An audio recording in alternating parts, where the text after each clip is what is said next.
स्थापकाय च धर्मस्य सर्वधर्म स्वरूपिणे अवतार वरिष्ठाय श्री रामकृष्णाय ते नमः। जननीं शारदां देवी रामकृष्णं जगद्गुरुं पादौ वन्दे तयोषित्वा प्रणमामि मुहुर्मुहुः। ॐ नमो श्री ज्योति राजाय विवेकानंद सूरय सच्चिद सुख स्वरूपाय स्वामिने तापहरिणे। ॐ नमो शिवाय, ॐ नमो शिवाय, ॐ नमो शिवाय। आज के श्री रामकृष्ण गत আমরা পয়লা জানুয়ারি যে কল্পতরু সমগ্র বিশ্বের কাছে এক আলোড়ন সৃষ্টি করেছে এবং সমগ্র মানবের মাঝে সেই স্বয়ং কৃষ্ণরূপী শ্রীরামকৃষ্ণ নেমে এসেছেন। তিনি বলেছিলেন যে তোমাদের চৈতন্য হোক। তো সেই চৈতন্যের পথটা আমরা শ্রীমদ্ ভাগবত গীতার মধ্য থেকে আমরা খুঁজে পাই। ঠাকুরের সেই সেবা কর্ম শ্রীমদ্ ভাগবত গীতার যে প্রকাশ সব আমরা যেন এই অনুভব থেকে খুঁজে পাই। তো আজকে আমরা যে ভগবান যে পাঠটা আমাদের শ্রবণ করাবে সেটি আমি শুরু করছি। সেটি হলো আমাদের এই শ্রীমদ্ ভাগবত গীতার একটা অংশ। আজকে আমরা যে পাঠটা শুরু করব সেটা হচ্ছে সপ্তম অধ্যায়, জ্ঞান বিজ্ঞানের যে যোগ। আমাদের অন্তরে যে সকল প্রাণময় কোষ, যে যন্ত্র, যে স্নায়ু কোষ সব যেগুলি রয়েছে তার সঙ্গে ভগবান শ্রীকৃষ্ণের যে এক প্রকাশ আছে এই জীবন্ত দেহের মধ্যে, তার ভাবনায় আজকে আমরা একটু শ্রবণ করছি। সেটি হলো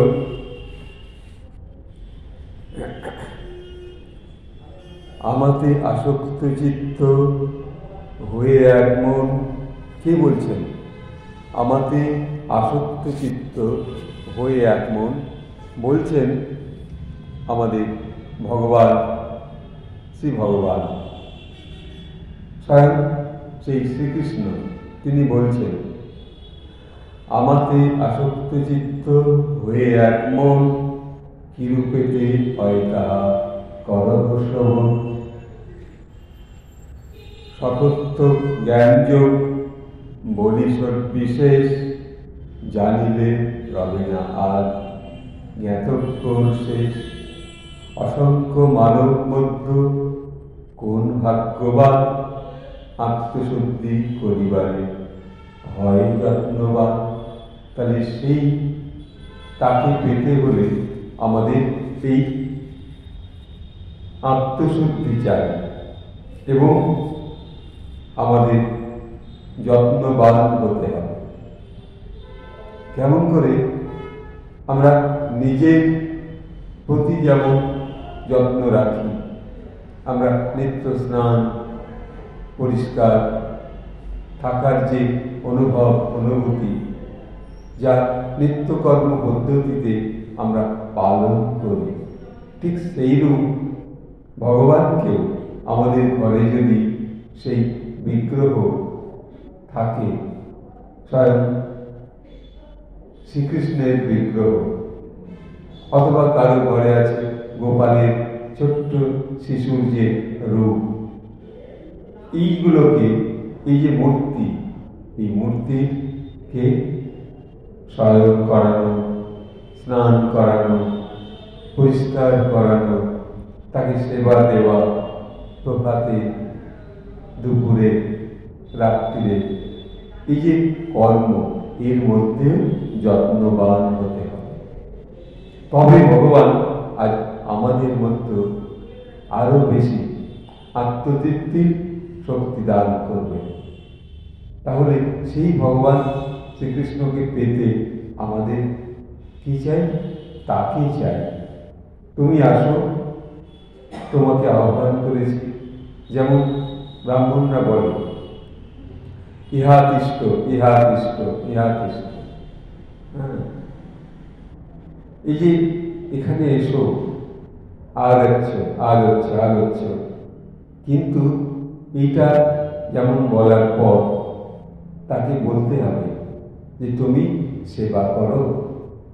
তিনি আসলেন, তিনি বসলেন, তিনি থাকলেন, তাহলে তাকে সেবা করবারও আপনাকে আহ্বান করতে হবে। এই আহ্বান তখন আপনার মধ্যে আরো জাগরিত হবে যে আমি যেটুকু সেবা করবার সুযোগ পেয়েছি প্রভু, সেইটুকু আমি তোমাকে যত্ন করবার জন্য প্রাণপণ, প্রাণময় সচেষ্ট হয়েছি। এই ভাবনার মধ্যে দিয়ে আজকে শ্রী ভগবান যে আমাদের মধ্যে যে রয়েছেন, এখানে বলছেন, তাহাতেও মধ্য দেখো কোন যোগীগণ যথার্থ রূপেতে মরে অবগত হন। মৃত্তিকা পদর অগ্নি বায়ু বোম আর মনোবুদ্ধি অহংকার, এই অষ্ট প্রকার। তাহলে এই অহংকার ত্যাগ করে, সকল অহংকার ত্যাগ করে আমাদের তাকে সেবা করতে হবে। সকল অহংকারকে ত্যাগ করে। তাই না এক জায়গায় কবি বলেছেন, সকল অহংকারে আমার ডুবাও চোখের জল। আমি আমার সকল অহংকার ত্যাগ করে আমি তোমার কাছে আসব। তোমার কাছে আসবার জন্য প্রস্তুত করে নাও আমাকে। আমি তোমাকে স্মরণ করছি। এই যে বোধ, এই বোধ যখন আসবে, মন, বুদ্ধি, অহংকার, এই যে অষ্ট প্রকার, এই যে কতগুলো আমাদের নিয়ম কানুন, নীতি, নিষ্ঠা রয়েছে, এগুলো একটু যখন আমরা মানছি, তখনও ভাববো না যে আমি তার জন্য করছি। তিনি আমাকে শেখাচ্ছেন, তিনি করাচ্ছেন। তাই আমরা সকল অহংকার ত্যাগ করে তারপর প্রভুর কাছে আসবার সুযোগ পাচ্ছি। আবার বলছেন, চৈতন্য রূপিণী পূর্ণ প্রকৃতি যে হয়, তাহাতেই এই জগৎ যেন রক্ষা পায়। তাহলে প্রকৃতির প্রতি আমাদের যে নিষ্ঠা পালন করা, সেই প্রকৃতিকে রক্ষা করা, এ আমাদের কর্তব্য। এই জগৎ তোমার সহযোগিতায় এই জগৎ রক্ষা পাবে। তাহলে আমাদের সেই রক্ষা পাওয়ার জন্য নিজেদেরকে রক্ষা পেতে হবে এবং এই প্রকৃতিকে রক্ষা করতে হবে। তাহলে ভগবান শ্রীকৃষ্ণের কৃপা, প্রিয় ভাবনা, আশীর্বাদ আমরা অন্তরে পাব। ইহাতে জন্মায় সর্বভূত ধরঞ্জয়, উৎপত্তি আমি পুনঃ আমাতে মিলন। এবং এই যখন আপনাদের মধ্যে নিষ্ঠা আসলো, তখন কি হবে? সেই যেন সর্বভূতে তিনি তখন উপস্থিত হন। তিনি সর্বদা সর্বভূতে রয়েছেন, কিন্তু আমার অন্তরে, আপনার অন্তরে যখন এই নিষ্ঠা নীতি আপনি যখন মেনে চলছেন, তখন আপনার মধ্যে সেই ভগবান উপস্থিত হয় এবং আপনার যত বিপদ হোক না কেন তিনি কিন্তু সকল বিপদ দূর করে দেবেন। যদি হঠাৎ শরীর খারাপ হয়, তিনি কিন্তু রক্ষা করছেন।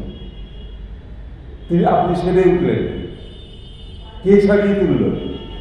সেই ভগবান স্বয়ং শ্রীকৃষ্ণের শক্তিতে আমরা